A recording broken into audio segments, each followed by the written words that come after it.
darlings, this is Mrs. Welch for the Chester-Andover Elementary School Library, and I have a brand new book for you. It's called Penelope Rex and the Problem with Pets.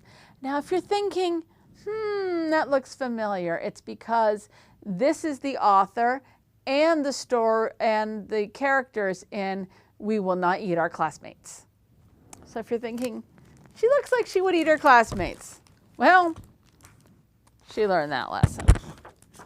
Penelope Rex and the Problem with Pets by Ryan T. Higgins.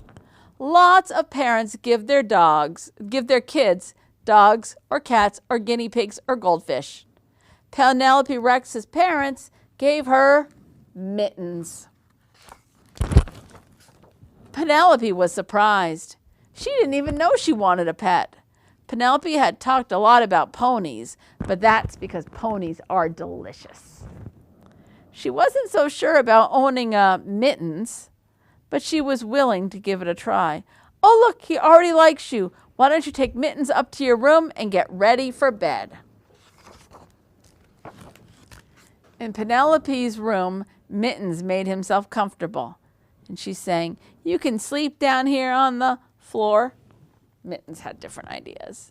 It was a crowded night in the room up the stairs and down the hall. The next morning, Mittens woke Penelope with a surprise from the garden. Then he wouldn't eat his breakfast. But he would eat everything else, like the trash, Penelope's toys, and Penelope's supper. You don't really like baked beans anyway. And no one was quite sure what happened to the nice lady from down the street. Has anyone seen Mrs. Phillips today?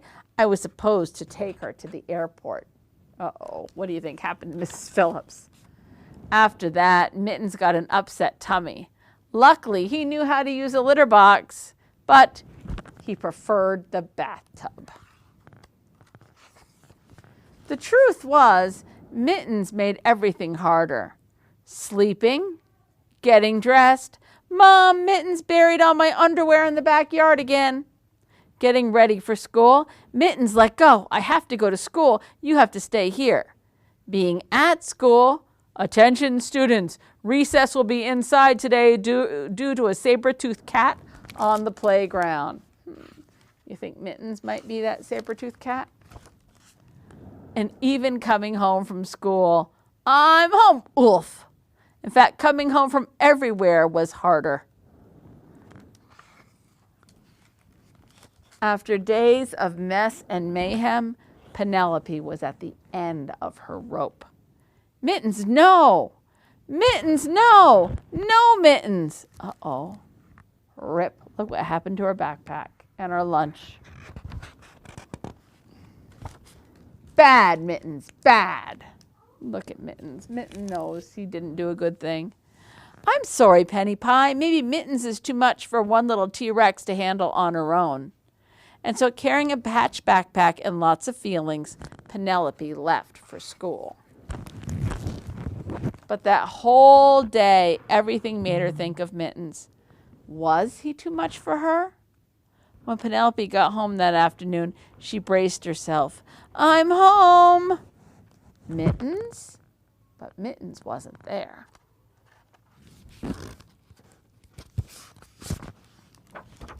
He was in the backyard.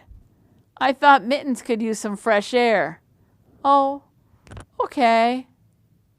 That evening, Mittens was not at supper, so they put up a gate. I don't think Mittens looks very happy, do you? That night, Mittens was not in Penelope's bed. Penelope couldn't sleep. Her bed was too big. So Penelope crept downstairs. Hi, Mittens, I'm sorry I yelled. Would you like to, oof? I guess we know what Mittens would like to do. It was a cozy night in the Rex family house, especially in the room, up the stairs, and down the hall, where it was crowded, but just right. Mittens was a lot of work, but he was worth it. And so with plenty of exercise, loads of training, saying, Mittens, sit, good boy. And lots of family outings, the Rex family learned how to be great pet owners. Hi there, Mrs. Phillips. So I guess Mittens didn't eat Mrs. Phillips, huh? And in return, Mittens learned how to be not quite as much trouble. He would never be an easy pet. But Penelope didn't love an easy pet. She loved Mittens.